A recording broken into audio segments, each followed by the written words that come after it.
सोचिए कि एक लंबा चौड़ा एपिक हो जिसमें हजारों पन्नों का ज्ञान हो और बड़ी बड़ी कॉम्प्लेक्स कहानियां हो। जैसे हमारे एंशिएंट टेक्स्ट्स होते हैं।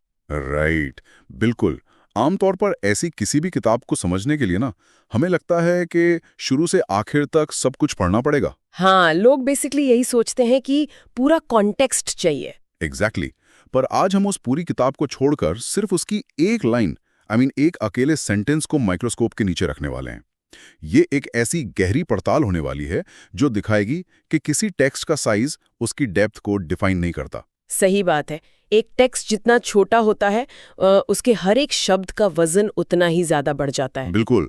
और आज हमारा जो सोर्स मटेरियल है वो बेहद छोटा है, सिर्फ भगवत गीता के चैप्टर 1 का वर्स 5। Oh nice. हाँ, और अगर कोई इस एक सेंटेंस को बस ऊपर से देखे तो ये सिर्फ कुछ नामों और उनके आगे लगे एडजेक्टिव्स की एक ऑर्डिनरी लिस्ट जैसी लगती है। पर उस एक सिंगल सेंटेंस के अंदर लैंग्वेज, पावर डायनामिक्स और साइकोलॉजिकल मैसेजिंग का इतना बड़ा खेल चल रहा है जिसे आज हम डिकोड करेंगे। मैं कहूंगी कि जब हम किसी एंशिएंट टेक्स्ट की ओपनिंग लाइंस को देखते हैं ना, तो उसमें कुछ भी कैजुअली नहीं लिखा होता। मतलब सब कुछ कैलकुलेटेड होता है। एकदम कैलकुलेटेड। हम आज इस डीप डाइव में बिना किसी बाहरी बैकग्राउंड स्टोरी में जाएं, सिर्फ उन शब्दों पर फोकस करेंगे जो हमारे सोर्स में मौजूद हैं। इससे हम समझ पाएंगे कि एक लिखने वाला पढ़ने वाले के दिमाग को किस तरह से कंट्रोल करता है, और वो भी सिर्फ सेंटेंस स्ट्रक्चर के जरिए। ये तो बहुत ही फैसिनेटिंग है। तो चलिए उस सेंटेंस की शुरुआत से इसको अनपैक करते हैं। जो टेक्स्ट हमारे पास है वो सीधे नामों से शुरू नहीं होता। राइट। उसकी ओपनिंग कुछ इस तरह है कि there are also great heroic powerful fighters like, और फिर उसके बाद नामों की शुरुआत होती है। अगर इसको थोड़ा हिंदी में सोचें तो महान वीर, शक्तिशाली योद्धा। हाँ, भारी भरकम शब्द हैं। वही तो। अब यहाँ एक ऑब्वियस सा सवाल दिमाग में आता है कि क्या सिर्फ फाइटर्स या योद्धा कहना काफी नहीं था? बिल्कुल, लोग ये सोच सकते हैं। ये मुझे किसी बड़ी ब्लॉकबस्टर मूवी के उस क्लाइमैक्स सीन की याद दिला रहा है जहां हीरो या विलन की एंट्री से ठीक पहले बैकग्राउंड म्यूजिक अचानक से हेवी हो जाता है। ओ, ड्रम्स बजने लगते हैं। एग्जैक्टली। और साइड कैरेक्टर्स ऐसी बातें करते हैं जिससे आने वाले कैरेक्टर की हाइप बिल्ड हो सके। तो आखिर इतने हेवी वर्ड्स जैसे ग्रेट, हीरोइक, पावरफुल एक ही जगह एक ही सांस में क्यों डंप किए गए? ये जो मूवी क्लाइमैक्स वाली एनालॉजी है ना, ये यहाँ एकदम सटीक बैठती है, क्योंकि बैकग्राउंड म्यूजिक की तरह ही लैंग्वेज भी एक कॉग्निटिव बेसलाइन सेट करती है। कॉग्निटिव बेसलाइन, थोड़ा समझाइए इसको। मतलब लिटरेचर और कम्युनिकेशन की दुनिया में जब ऐसे भारी एडजेक्टिव्स को एक साथ क्लस्टर किया जाता है तो उसके पीछे एक साइकोलॉजी काम करती है। जब इंसान का दिमाग सिर्फ फाइटर शब्द सुनता है तो वो क्या इमेजिन करेगा? शायद एक आम सिपाही जो किसी बड़ी फौज का हिस्सा हो। सही। एक जेनेरिक इमेज बनेगी। पर जब कोई लिखने वाला उस फाइटर से पहले ग्रेट, हीरोइक और पावरफुल लगा देता है तो दिमाग उस जेनेरिक इमेज को तुरंत डिस्कार्ड कर देता है। Oh wow. हाँ, पढ़ने वाले को मेंटली फोर्स किया जा रहा है एक इलीट और इंटिमिडेटिंग फोर्स को इमेजिन करने के लिए, और ये सब उन योद्धाओं के नाम बताने से पहले ही हो रहा है। तो इसका मतलब ये हुआ कि एडजेक्टिव्स का ये क्लस्टर एक तरह का मेंटल फिल्टर या प्री कंडीशनिंग है। एग्जैक्टली। लेकिन अगर हम उन 3 शब्दों को थोड़ा तोड़कर देखें तो मुझे लगता है हर शब्द अपना एक अलग डायमेंशन ला रहा है। जैसे ग्रेट का मतलब शायद उनके स्टैचर या उनके लंबे एक्सपीरियंस को दिखाता है। कि वो फील्ड में कितने पुराने और माने हुए हैं। सही बात है। और हीरोइक उनके कैरेक्टर और करेज को दर्शाता है, उनका वो जज्बा जो उन्हें पीछे हटने नहीं देता। और फिर आता है पावरफुल, जो उनकी शेयर फिजिकल या टैक्टिकल ताकत को पॉइंट आउट करता है। बिल्कुल सही पकड़ा आपने। यानी एक ही लाइन में सामने वाले के एक्सपीरियंस, उसके कैरेक्टर और उसकी फिजिकल ताकत, इन तीनों को एक साथ एस्टैब्लिश कर दिया गया है। और यही इन शब्दों का असली फंक्शन है। एंशिएंट वॉरफेयर हो या आज के दौर का कोई high stakes corporate negotiation, perception हमेशा रियलिटी पर हावी होने की कोशिश करता है। Perception is everything. हाँ, और एडजेक्टिव्स का ये स्टैक उस परसेप्शन को डिजाइन कर रहा है। ये सामने वाले पर एक साइकोलॉजिकल डोमिनेंस बनाने का तरीका है। डोमिनेंस मतलब सामने वाले को डराने के लिए? एक तरह से हाँ। जब कोई टेक्स्ट ऐसी multi dimensional threat profile create करता है ना, जिसमें स्टैचर, करेज और स्ट्रेंथ का कॉम्बिनेशन हो, तो वो सामने वाले को मेंटली डिफेंसिव पोजीशन में डाल देता है। ओह आई सी। ये सिर्फ नैरेटिव डिस्क्रिप्शन नहीं है, ये लैंग्वेज के जरिए किया गया एक टैक्टिकल मनूवर है, ताकि पढ़ने वाले को उस फोर्स का खौफ और रिस्पेक्ट दोनों महसूस हो। ये सच में हैरान करने वाली बात है कि कैसे 3 शब्द इंसान के दिमाग का पूरा फ्रेम ऑफ रेफरेंस ही बदल सकते हैं। हाइप बिल्ड करने की ये टेक्निक कितनी सटल है और इफेक्टिव भी। सही बात है। लेकिन इस सेंटेंस में आगे जो होता है वो इस टेक्निक को एक अलग ही लेवल पर ले जाता है। हाइप बिल्ड करने के बाद अचानक से स्पेसिफिक नाम्स की बारिश शुरू हो जाती है। हाँ, वहां से लिस्ट आती है। वर्स आगे बढ़ता है और कहता है लाइक दृष्टकेतु, चिकिताना, पुरुजेत, कुंती भोजा एंड शाइब्य। एक के बाद एक सीधे नामों की एक लिस्ट। राइट। अब किसी मॉडर्न रीडर को लग सकता है कि ये तो बिल्कुल किसी स्कूल की अटेंडेंस रोल कॉल चल रही है, या फिर किसी लंबी मीटिंग में पढ़ी जाने वाली बोरिंग लिस्ट। सुनने में थोड़ा ड्राई लग सकता है। हाँ, एक साथ इतने सारे नाम पढ़ने से थोड़ा इन्फॉर्मेशन ओवरलोड सा महसूस होता है। इन्हें एक के बाद एक ऐसे लिस्ट करने का क्या मकसद हो सकता है? देखिए, एक सरसरी निगाह से देखने पर ये बिल्कुल एक रोल कॉल जैसा लग सकता है, लेकिन स्ट्रेटेजिक कम्युनिकेशन में ना लिस्ट्स का अपना एक अलग लॉजिक होता है। अच्छा। हाँ, दृष्टकेतु, चिकिताना, पुरुजित, कुंती भोजा और शैब्य, ये सभी इंडिविजुअली अपने आप में बहुत पावरफुल कैरेक्टर्स हैं, पर जब उन्हें एक सेंटेंस में एक फॉर्मेट में रखा जाता है तो ग्रामर का वो छोटा सा कॉमा अपना काम करना शुरू करता है। कॉमा क्या करता है एग्जैक्टली? कॉमा उन्हें अलग नहीं करता, बल्कि उन्हें बाइंड करता है। जब दिमाग एक ऐसी लिस्ट को प्रोसेस करता है तो वो उन्हें 5 अलग-अलग थ्रेड्स की तरह नहीं देखता। दिमाग उन्हें चंक कर लेता है। जंक कर लेता है, मतलब एक साथ जोड़ देता है। हाँ, और एक सिंगल मैसिव सुपर थ्रेट की तरह प्रोसेस करता है। ये लिस्ट दरअसल अलायंस और कलेक्टिव यूनिटी को दर्शाती है। ओह, मुझे समझ आ रहा है कि आप किस तरफ इशारा कर रही हैं। जैसे आज के वक्त में कॉर्पोरेट दुनिया में जब अलग अलग बड़ी कंपनीज मर्ज होती हैं, राइट, या कोई अलायंस बनाती है, तो प्रेस रिलीज में उन सबका नाम एक साथ एक ही लाइन में लिखा जाता है, ये दिखाने के लिए कि अब हम सब एक यूनाइटेड फ्रंट हैं। बिल्कुल वही डायनामिक्स चल रहे हैं यहाँ। या फिर मेरी पिछली मूवी वाली एनालॉजी को थोड़ा आगे बढ़ाते हैं। जैसे किसी सुपर हीरो मूवी में जब सारे अलग अलग हीरोज पहली बार एक फ्रेम में एक साथ खड़े होते हैं। हाँ, वो एपिक अवेंजर्स वाला मोमेंट। एग्जैक्टली। कैमरा एक वाइड शॉट लेता है और हम उन सबको एक साथ देखते हैं। स्क्रीन राइटर को उस वक्त उन सबका इंट्रो अलग से देने की जरूरत नहीं पड़ती। उनका उस वाइड एंगल शॉट में एक साथ खड़ा होना ही उनकी कलेक्टिव पावर को साबित कर देता है। बहुत बढ़िया कंपैरिजन है ये। तो यहाँ सेंटेंस में यूज होने वाले कॉमर्स वही काम कर रहे हैं जो मूवी में वो वाइड कैमरा एंगल करता है। इस वाइड कैमरा एंगल का कॉन्सेप्ट इस पंचुएशन के फंक्शन को परफेक्टली एक्सप्लेन करता है। लैंग्वेज में कॉमा एक ऐसी हॉरिजॉन्टल स्ट्रक्चर बनाता है जहां कोई एक कैरेक्टर दूसरे के ऊपर नहीं होता। सब बराबर हैं। सही। दृष्टिकेतु हो, चेकिताना हो या शाइब्या, ग्रामर ने सबको एक बराबर का स्पेस दिया है। सब एक ही प्लेटफॉर्म पर खड़े हैं उस ग्रेट हीरोइक पावरफुल छतरी के नीचे। Make sense. जब कोई पढ़ने वाला बिना रुके इन 5 नामों को एक ही सांस में पढ़ता है तो उस एकूस्टिक फ्लो का एक अपना वजन होता है।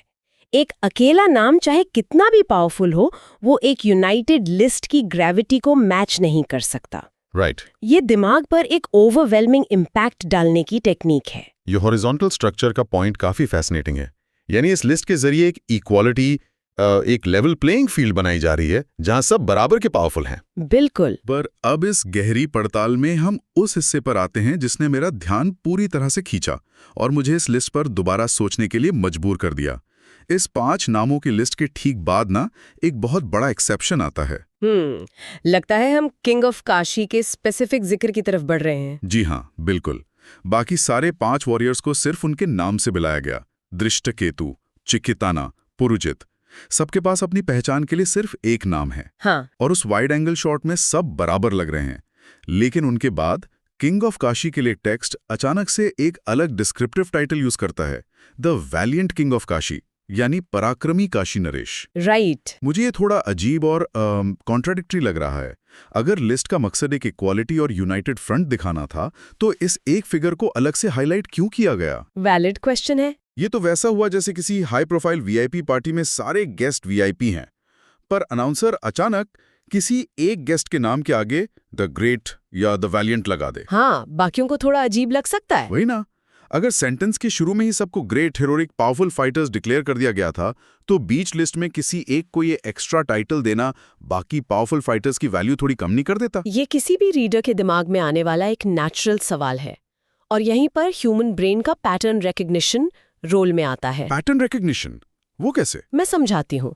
इस एक्सेप्शन का मकसद बाकियों को छोटा दिखाना नहीं है, बल्कि इसका लेना देना सेंटेंस की इंटरनल रिदम से है। ओके। जब दिमाग एक लिस्ट को पढ़ता है, नाम कॉमा नाम कॉमा नाम, तो वो एक अकूस्टिक और कॉग्निटिव पैटर्न का आदी हो जाता है।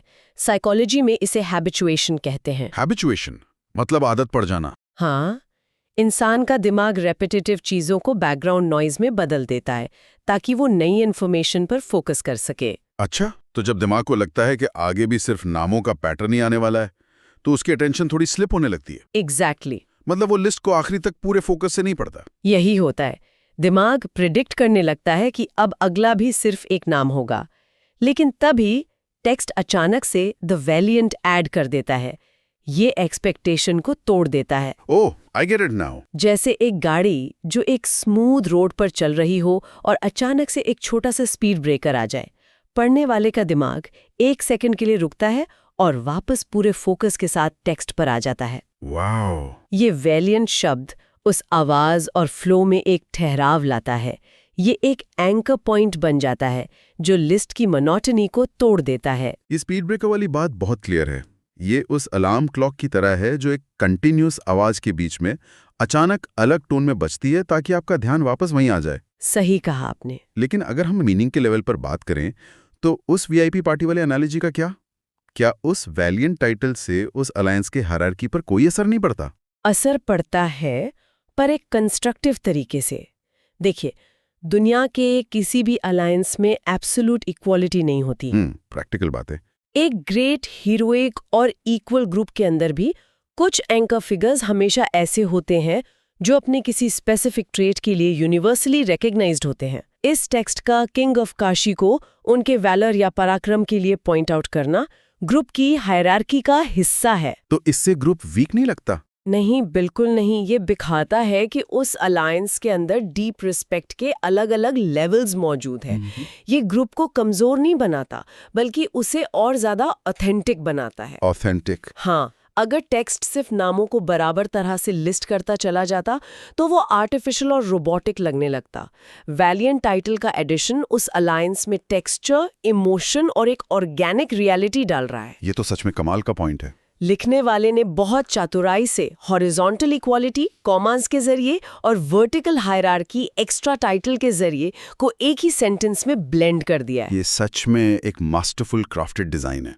एक तरफ तो एडजेक्टिव्स स्टेज सेट कर रहे हैं और सामने वाले का पूरा पर्सपेक्टिव कंट्रोल कर रहे हैं। बिल्कुल। दूसरी तरफ एक यूनाइटेड फ्रंट को कॉमास और नामों के जरिए बुनी हुई लिस्ट के रूप में पेश किया जा रहा है ताकि फोर्स ओवरवेल्म कर दे। और फिर उस लिस्ट के बोर होने या फ्लैट पड़ने से ठीक पहले वैलिएंट का इस्तेमाल करके स्ट्रक्चर को तोड़ा जाता है ताकि रीडर का ध्यान एकदम शार्प रहे। आपने पूरे स्ट्रक्चर को परफेक्टली सम अप कर दिया। जो चीज़ शुरू में एक कैजुअल अटेंडेंस रोल कॉल या आमसी लिस्ट लग रही थी, वो एक्चुअली में पावर डायनामिक्स और ह्यूमन साइकोलॉजी का एक बेहद एडवांस्ड डॉक्यूमेंट निकली। टेक्स्ट का हर एक वर्ड और यहाँ तक कि हर पंक्चुएशन मार्क अपना एक स्पेसिफिक जॉब परफॉर्म कर रहा है। यही बात मैं हमेशा मानती हूँ कि जो टेक्स्ट हमें लगता है कि सरसरी निगाह से पढ़ लेने चाहिए, उनमें अक्सर सबसे ज्यादा डिजाइन छुपा होता है। राइट। ये सेंटेंस प्रूफ करता है कि कम्युनिकेशन चाहे हजारों साल पुराना हो, इंसान की साइकोलॉजी और किसी भी थ्रेट या पावर को प्रोसेस करने का उसका तरीका हमेशा से एक जैसा ही रहा है। मतलब हम ह्यूमंस टाइम के साथ इतने भी नहीं बदले हैं? नहीं, आज भी दिमाग हाइप, पैटर्न्स और उन पैटर्न्स के टूटने को उसी तरह से रिस्पॉन्ड करता है जैसे सदियों पहले करता था। शब्दों का सही चुनाव आज भी उस रिस्पॉन्स को शेप कर सकता है। इस डीप डाइव ने सच में आज हमारी पढ़ने और सोचने की अप्रोच को ही बदल दिया है। जैसे शुरू में हमने बात की थी कि बिना पूरी किताब पढ़े सिर्फ एक माइक्रोस्कोपिक लाइन के अंदर भी पूरी दुनिया बसी हो सकती है। आज इस सोर्स मटेरियल ने उस बात को पूरी तरह से साबित कर दिया है। हाँ, वर्ड्स में बहुत पावर होती है। अब इस चर्चा को समेटते हुए और इस सिंगल वर्स से मिली डीप इंसाइट को आज की रियलिटी से जोड़ते हुए एक ऐसी बात दिमाग में आती है जो किसी को भी अकेले में बैठकर सोचने पर मजबूर कर सकती है। वो क्या है? अगर आज के इस मॉडर्न फास्ट पेस्ड दौर में किसी इंसान को अपनी खुद की लाइफ के ग्रेट, हीरोइक और पावरफुल फोर्सेस की एक लिस्ट बनानी हो, यानी अपने सबसे स्ट्रॉन्ग एलाइज, दोस्तों और उस सपोर्ट सिस्टम की लिस्ट बनानी हो जो हर मुसीबत में उनके साथ खड़े होते हैं, तो वो लिस्ट आखिर कैसी दिखेगी?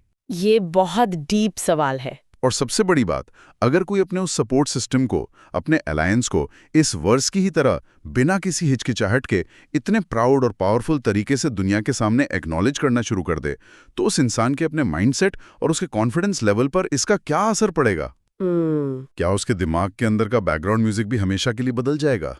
ये एक ऐसी बात है जिस पर एक लंबा गहरा विचार जरूर किया जाना चाहिए।